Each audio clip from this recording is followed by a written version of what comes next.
Hello, eating PCs and inquirers. Hello, everybody. Haven't done YouTube lives in a really long time. I just, for some reason, did today. So I've had some questions lately around where to begin. Where did we start if we have some kind of compulsive behavior that seems to be very persistent? And in the case of many of us, food and eating, that was my favorite.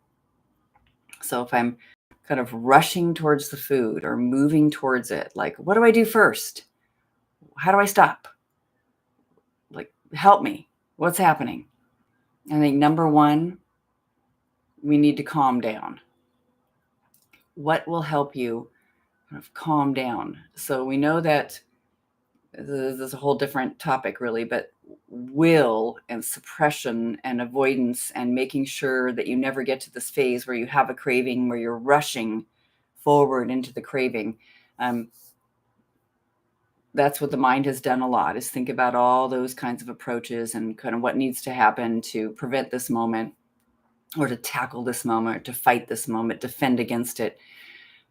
And instead, if you really brought immense compassion to the experience of craving and moving and wanting and rushing forward, kind of dropping into something, falling into a whirlpool of doing the thing that you do, in this case, eating.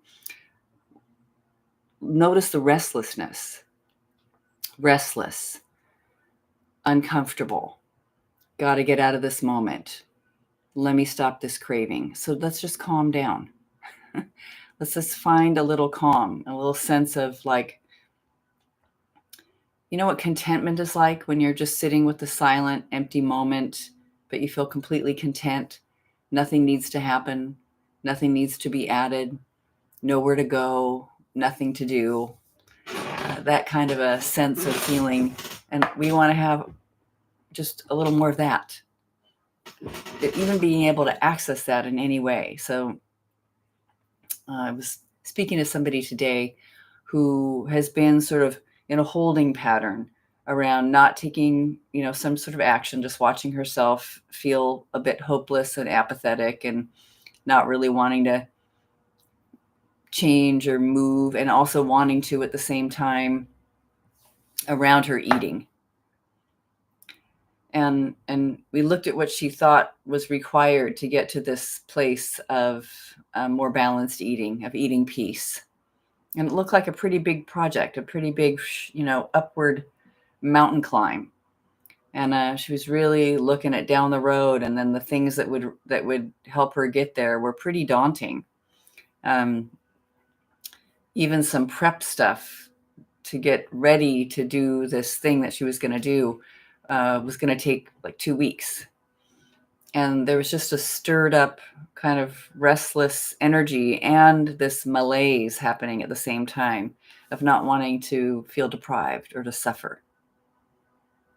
So what if, well, I'll just share three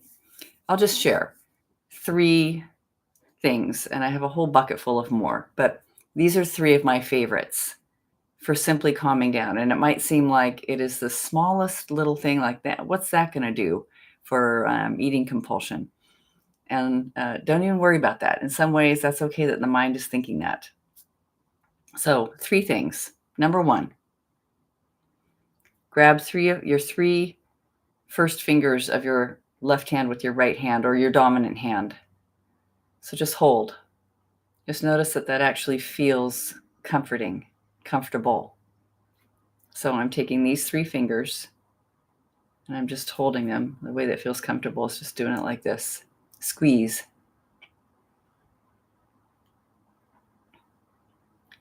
What if you just did that for a few moments?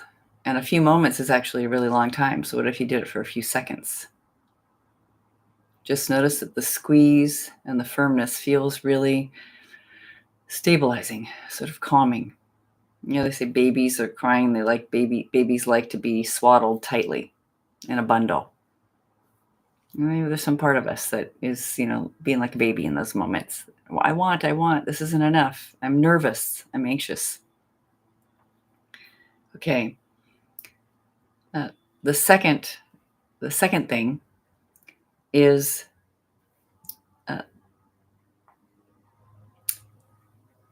to just simply take 3 very deep breaths. Now, some people, it works better if they breathe in for like the count of 10 and breathe out for the count of 9, something like that, that they can actually track. Some, it's just breathe in for the count of 7 and then out slowly. Some people don't want to count at all. It is known, though, that a deep breath is the number one best way to calm the nervous system. A deep breath. It brings in oxygen through the whole body. Physiologically, you're calmed down.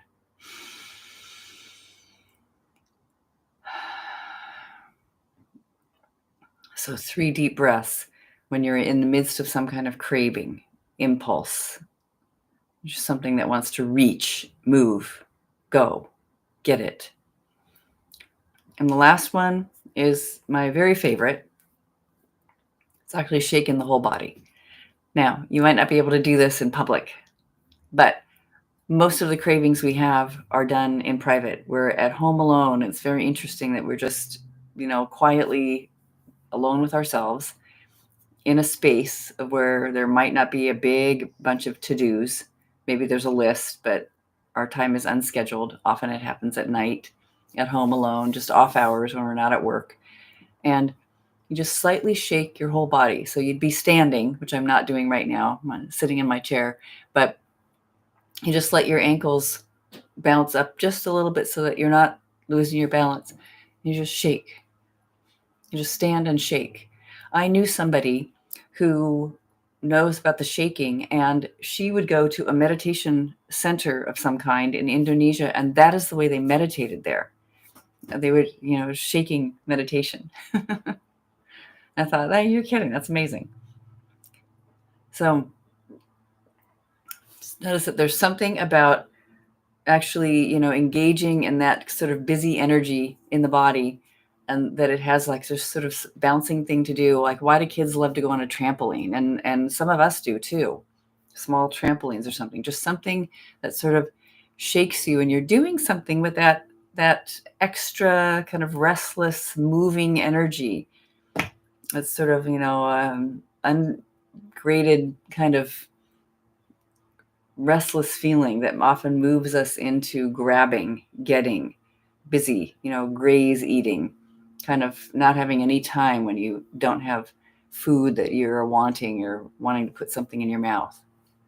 So it helps to just relax, and you can just do that for as long as feels good. Do it for 5 minutes. And we don't call it failure if something happens after that period of time. We're not like sort of gripping with our hands tightly held. We're just noticing I'm kind of going with a flow of restless energy.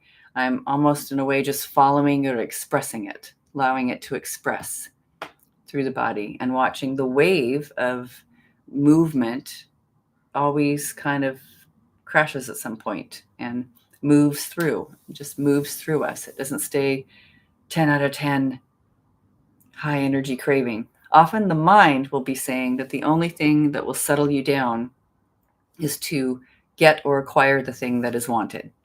Get the alcohol, get the sugar, start scrolling, watch that thing. That's the only thing that's going to end the craving, is to meet the craving with the thing that is wanted. And that is not true. Who would you be without that story? Who would you be without that story? What are you without that thought? Do you have to believe everything that you think? What are you without that thought? Like this energy pattern that blows through. Turned around to the opposite. I do not need to meet that craving with the thing. That's not the only thing that'll stop the craving. The craving will stop all on its own.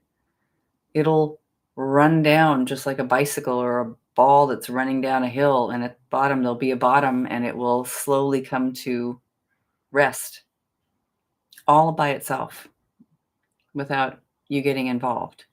It will pass. It's amazing to feel a craving pass.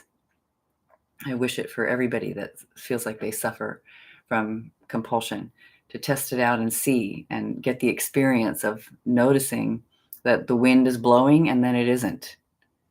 And you don't need to do anywhere near as much as you think you need to do to control that pattern. Who would you be without the story? All right. Let me know how it goes.